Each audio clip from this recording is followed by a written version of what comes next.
This is a video review of the Transformers War for Cybertron Siege Soundwave. Here he is in his Cybertronian out mode.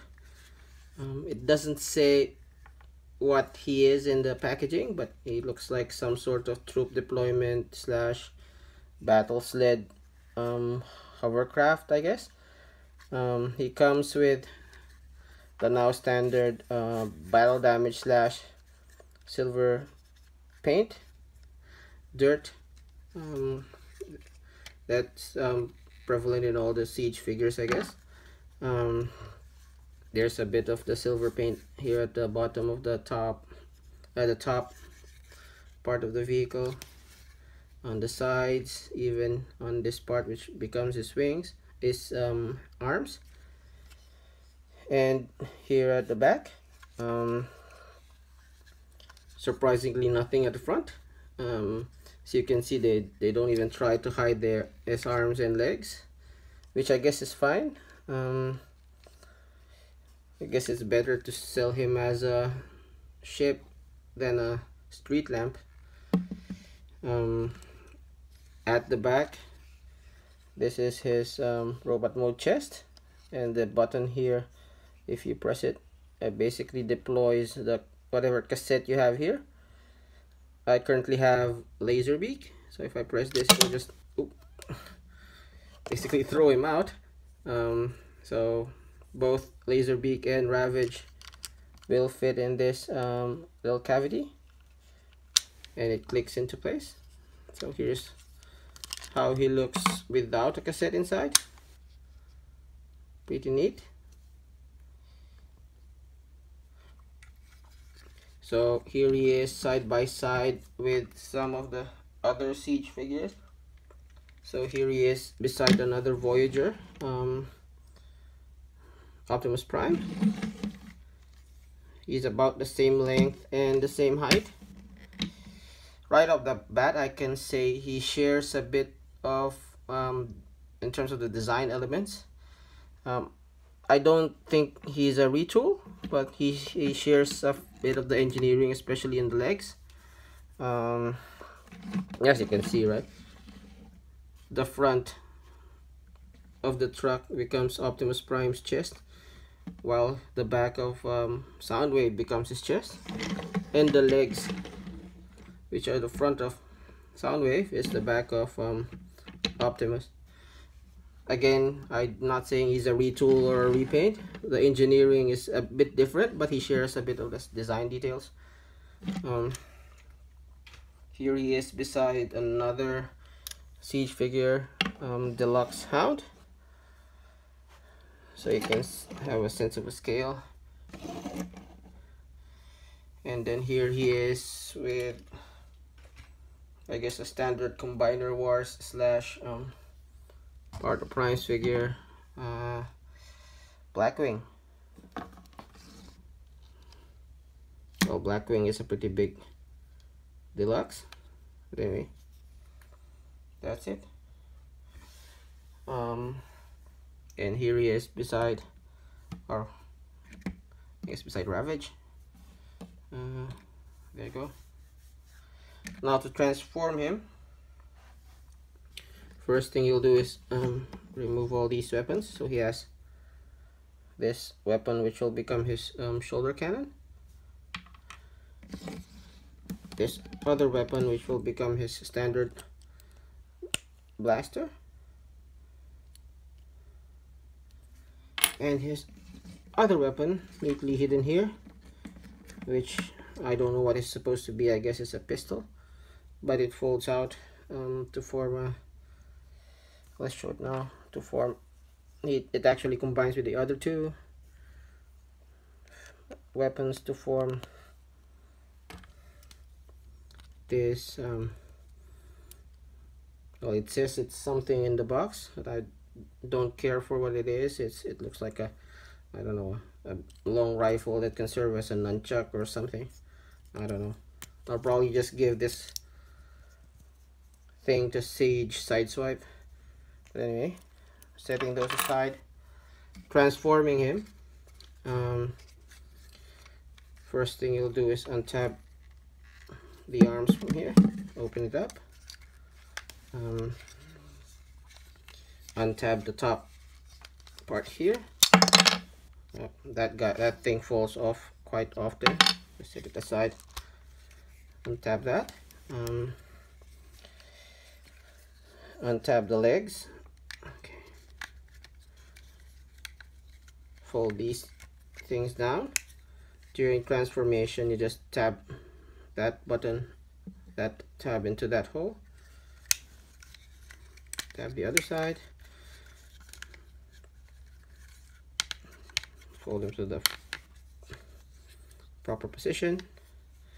Go to the bottom, and then you basically fold this up, fold his feet out, fold this in, close it. Do the same for the other side. Put it up,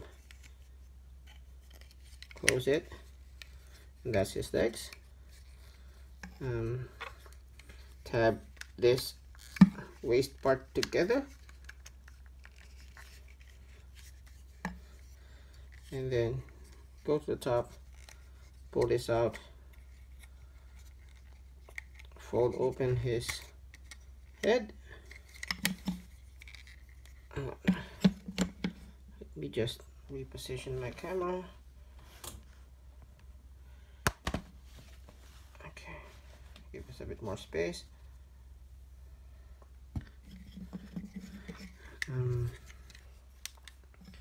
Before I do that, fold this little antenna bit down, fold this in,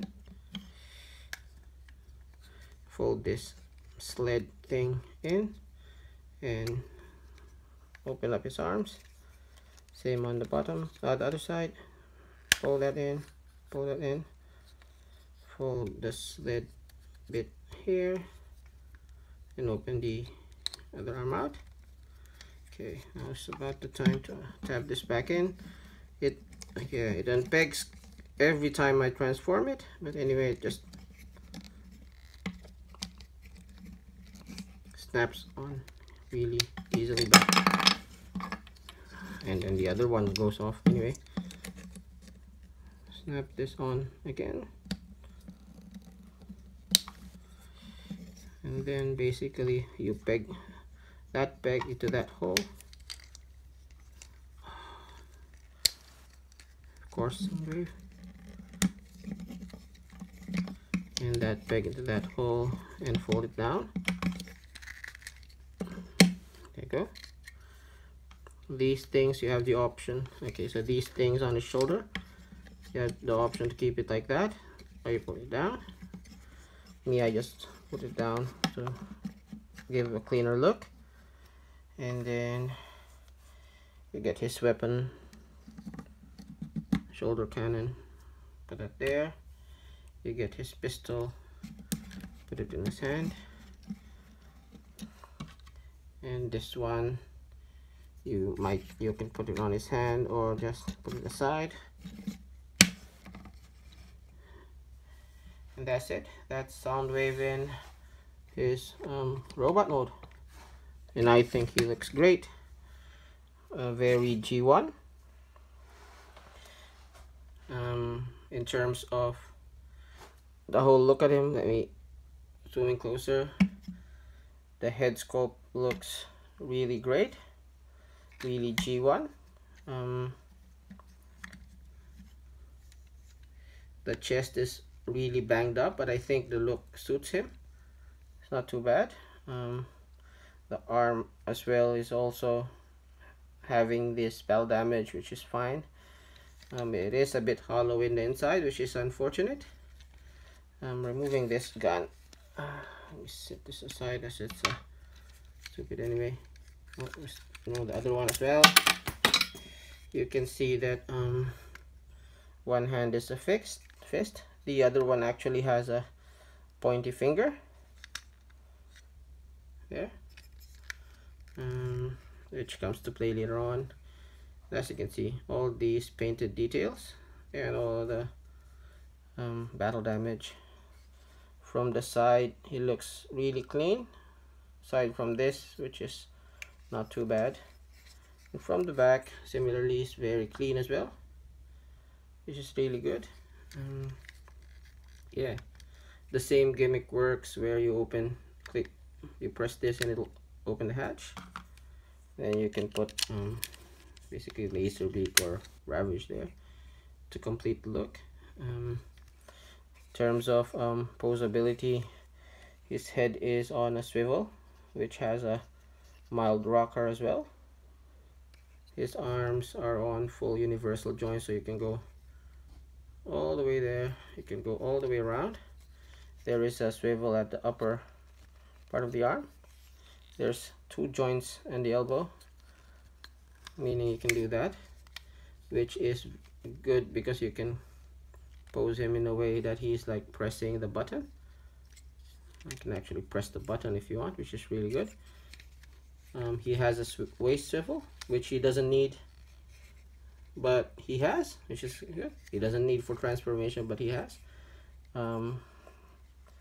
This flap goes up and down for more articulation in the legs. The legs go all the way up, all the way to the back and the front.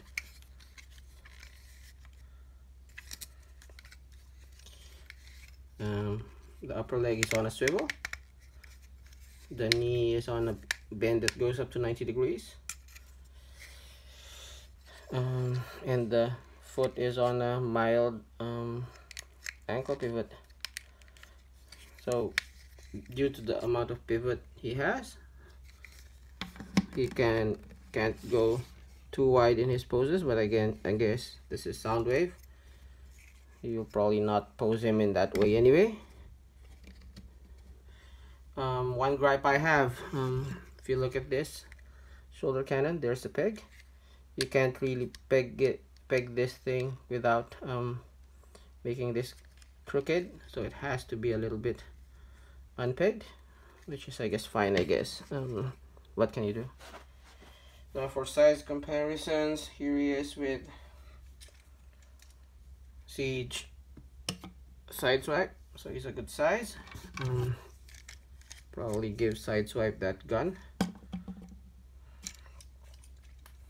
Here he is with a standard aerial bot mode Dreadwind, and here he is with a leader class figure, leader class Ultra Magnus.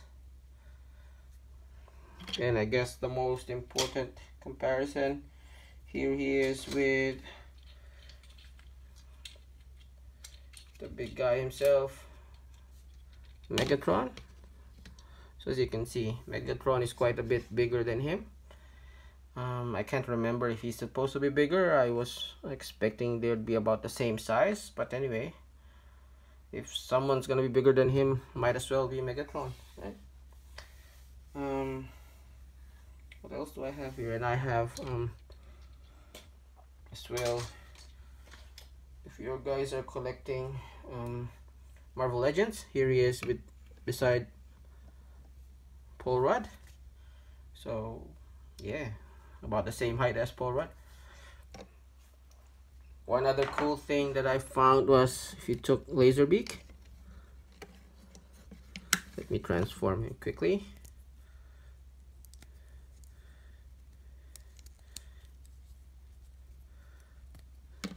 You can either have him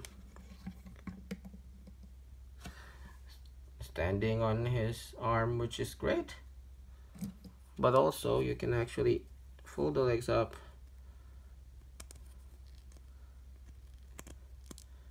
and this is something I do for posing him on my shelf. Well, when I was posing Laserbeak with Megatron, at least. Now that I have Soundwave, I'll be posing it with him. What's happening, Laserbeak? Get that peg. You can actually peg him on the arm, which is good because he'll never fall off. Right? Yeah. That's it. So I guess that's it. That's the review. Again, this is Transformers War for Cybertron Siege Soundwave. And thanks for watching.